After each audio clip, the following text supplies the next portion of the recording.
Again. Right, introducing next on my show now and podcasts, taking time out of his schedule. I have a recording artist, Col Gerrard. He's back with me after, nearly half a year now. Where's the time gone Yeah. by? Just to check in with me and chat about some new music as well. Right, Col, I just wanted to ask a question again. Just tell me a little bit about yourself and my listeners for those who haven't managed to catch the last interview, your musical background and, your first musical memories, how you got into music. I kind of got into music really through my mum. She's an actress and a singer, so it was sort of in the family the whole time. And I started playing the piano as a kid in between boxing. So my piano teacher would get mad at me for my fingers being hurt from boxing. My boxing teacher would tell me to get out of piano. Um, trainer. Um, when I was about 18, I was signed to a writing deal, and I started writing songs that didn't last very long. And then I decided to get a job and make some money. And so I did that for a while. And then a few years ago, I stopped what I was doing, jumped on my motorcycle, went to film school in Italy for a while, started making some short films. And then about 2 years ago, I met Chris Potter. And he's the producer of, he's doing really well at the moment. He's got Richard Ashcroft and the Verve, and he's done, I think, Three Stones records and McCartney, all sorts of people. Got a nice pedigree. Lovely, lovely guy. He seemed to take pity on me, and after listening to some songs, he didn't get physically sick or anything. So we decided to proceed, made an album. The album, which will be coming out in February, I think. But we're going back in the studio again in October. So to pound out a bunch of more music. So we've got lots in the can, so I can focus on getting on the road a little bit more. That's cool. I'm glad it all worked out for you in the end. And who have been Yeah, some of mate. the artists you have admired over the years and decades? There's been so many. Oh, mate, it's hard to say. I'm a massive Motown R&B fan. I'm also a big fan of just pure musicianship. I mean, one of my favorite bands of all time is called the Funk Brothers, and they were the house band at Motown. And these guys were a collective of mainly jazz musicians that Berry Gordy put together. And they did, literally thousands of tracks. But these guys were incredible. Another great band was the Wrecking Crew. They were also a big session group out in LA. They were fantastic also. I think what's her name? I've forgotten that. Carol Kay. She's still playing the bass at 90, I think. She's played on so many tracks, Beach Boys, this and everything, all sorts of stuff. So I'm really into musicianship, but I mean, if I had to really nail it down, I'd say probably my favorite artists would be in the area of, David Bowie, Marvin Gaye, Prince. Um, yeah, people of that ilk. I Yeah, mean, that's, yeah. there's so What many, can I isn't say? there? Brilliant. There is, Danny. You know, That's you try to sit down and say, somebody tells you, "Can you give me your top 10?" I said, "No, I can't. I'll give you my top 1,000 if you like, but I can't give you my top 10." Yeah, that's fine. Three's enough for me. Well done. Yeah. Yeah, so one of the reasons I invited you on my show is because you got a brand new track. It's called The Waiting Game. I know all about Yeah. the waiting game, playing bingo, but that's another story. But The Waiting Lake Game, 11. what's the message behind this new song? This is about a song. This song's about that I was shunned by a lady because she wanted to focus on her career, which ended up being great because I learned a lot from it. But I think probably she was above my pay grade, anyways. But there you go.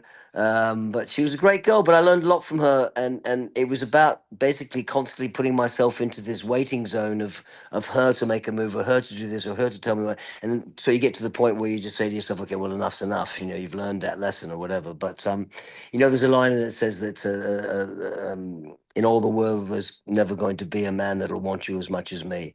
So that's kind of what the theme is of that sort of thing. It's a bit of love lost, but at the same time, it's basically a lot of people sort of say, I gotta stop using that word basically. We've got to, but it does. Allow somebody to understand that you can wait only so long, put it that way. That's it. And Going into the studio, what was that experience like? Did you have any, you know, preference with particular instruments or microphones or recording equipment to help you Well, get no, that? not particularly. I'm a really bad on the tech side, but I do love a great piano. Like when the one thing Chris and I said together, we're going to play on a real piano, and he was the entire album's been done with musicians. It's nothing digital about it, so it's all musicians on the album, which I love, and I like that interaction with the musicians. But I'm a piano pounder, and I like a real piano because there is a big difference between digital piano and a real piano. It's like when you see those guitar players pianos on stage and they look like they're having, a stroke or something with one particular note. Well, it's a funny thing. People may think it's a bit weird and they've got all these gyrations in their faces or whatever like that. But they really sometimes feel that vibration from the strings, and it's the same as a piano. I'll play a song on the piano and bring me to tears. If I play it on something digital, it's completely different. I don't feel it at all. So there you go. The authentic sound. Best you can do. Yeah, I mean, I still go back to, like I said, I'm a big fan of musicianship, and that's the biggest thing I want to run around talking about. Is I love great bands. I was really blessed about 10 years ago. My ex, she took me to Montreux, and I saw Prince there, about 1,000 people, and his band. My jaw was like dragging along the floor. They were just so good, so great, so fantastic. It was just, yeah, fantastic. That's the big thing for me, Danny. Mm. And one of the crucial points of marketing, like, new music is artwork. And looking Mm. for the artwork for Waiting Game, where did the concept come from this, a portrait of you staring outwards?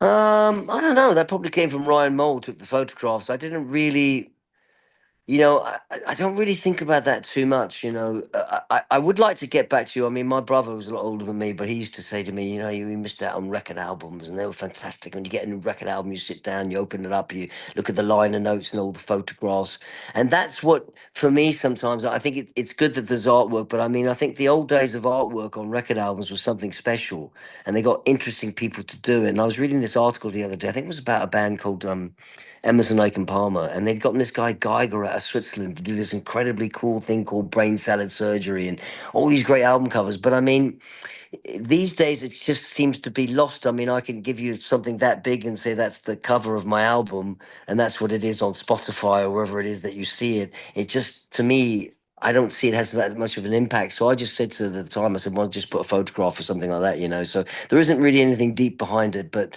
yeah, I would like to see it get back to that. Now I see record albums are selling a lot more too. I see in the last year, I think it was 1 million albums sold in the UK. I think That's last good. year. So hopefully that'll get to a point where people will want to open up a liner note again and read things about the artist.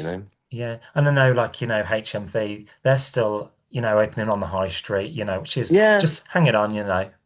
Are struggling, I know, and I feel for them, to be quite frank, because I think, and my brother used to tell me about these things. You just have no idea. It was great. He said to me, "I'd go into a record store, be there for hours looking for the right album and all the rest of the stuff." And he said it was like a day's journey to have a cup of coffee and go to the record store for like 3 hours and look and find things and hopefully find those special gems, the golden gems that you really wanted to have. And I have a lot of DJ mates of mine that do that. They still go looking for record albums, and they're always so excited when they find this special edition or something from Stax or for Chess Records from back in the day. It's kind of cool. Yeah.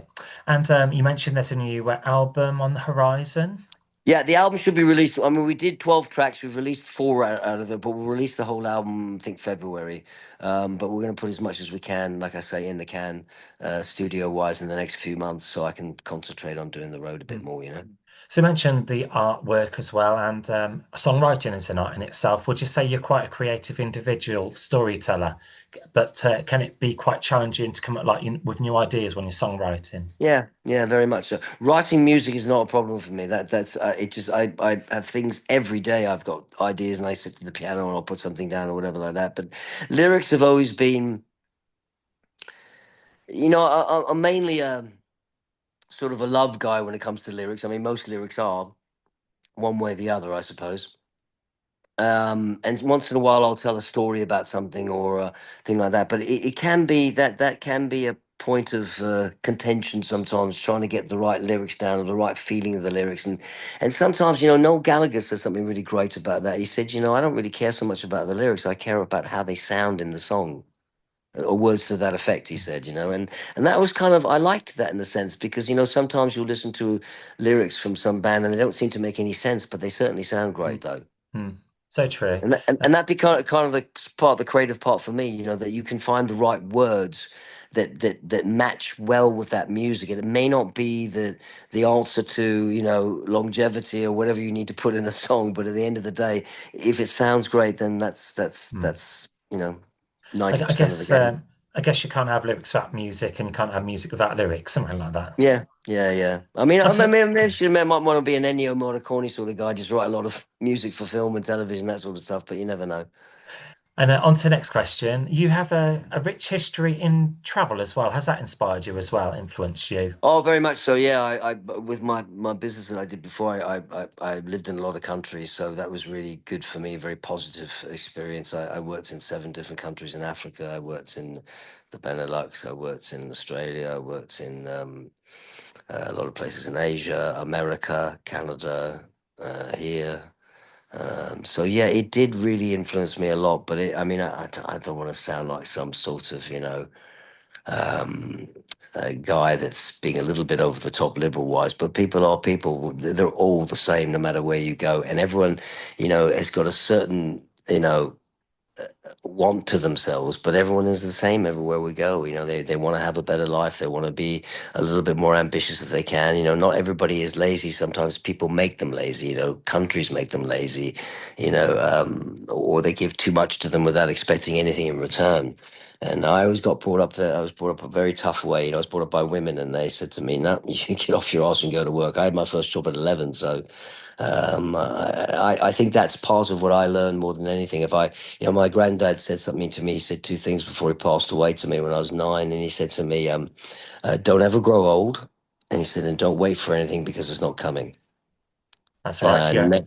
yeah, great piece of advice. Well, Lancashire boy, what are you going to do? He came out of 13 kids who had to fight for it. And how did your gig go in London the other Sorry, night? mate. It went. I think it went great last night. We had almost a full house there last night, which was great. A few who's and who's came, and I think it came off good. But it's a good start for me. Put it that way. I had a great band behind me with a fella named Cy Connolly. Put the band together, and yeah, I was very happy with it. So it's the first step. And come February, I'm doing a bit of a tour with Boys Life. We've got 12 dates. Well, there's 27. I've picked 12 so far, up and down the UK. And so that'll be kind of fun doing an opening act for those two very attractive guys. So I'll probably be the ugly duckling when I come on the stage. And then the male models will be coming on after me, which all the girls will be screaming for in the crowd anyway. It's like, will you get over already? Finish already. I So, did. I did actually manage to catch them early on in the year in Birmingham. And although I'm going to right. say you'll have a ball, you will. Yeah, they looked. I mean, I haven't met them yet at all, but they seem like really top blokes. I saw really top fellas. I saw them on a couple of videos and things, and they just seem like really real people, and that's nice to see. And plus, Mm, I'm half Irish too, so we'll probably get along one way or the other. yeah, and it's good to get on with people in this industry as well. Have that supportive framework. It is, mate, and it's a very hard thing to find, quite bluntly. It really is. I mean, the fact is, it's an industry that creates a narrative of the fact that you're out for yourself and you have to be out for yourself because no one's going to do you a favor because they're trying to do the same thing. And that's the bottom line. But at the same time, I have come across some incredible, like, I mean, Chris Potter, Zita McHugh, some of these people I've come across are just phenomenally great people and encouraging and positive and yeah, that's a rare find though, very rare find. Great. And things looking up for you. And what's it like to get reviews from publications, magazines? That must be a good It is rewarding. nice, yeah. I mean, we got something out of Rolling Stone a couple of times, which I was quite surprised by. I was, and then and a few of the other magazines. It's very nice, and not all of them are cut and paste. I mean, they tend to be cut and paste. They take your bio and they sort of shove it in there, and that's the article. But some of them are, they're doing less and less and less of that now. They start to interact with you a lot more and talk to you a lot more about what you want to do, what you want to be, where you want to be, and I think that's a really good positive sign because instead of the cut and paste stuff, you get into a situation where people can actually find something in you that they can relate to, and Great. that's the key for me. And any final words you might just like to add to the interview or, say to, your followers or family or friends? Um, no, not really. I just want people to, the funny thing is, Danny, I try to go along as much as I can, and if somebody likes me, great. If they don't, I figure there's 8 billion people on the planet. I'll find somebody. Mm. But one thing I can say, your new single is out now, The Waiting Game, and Yeah. we will get that played on the show and put the links for people to listen to on this podcast as well. Just want to Thank you say, very much, Danny. personally, thank you for coming back on the show, and yeah, wish you continued success with your latest endeavours, Col Gerrard. Thank you, mate. Absolute pleasure, Danny. Thank you, mate. Pleasure speaking with you today.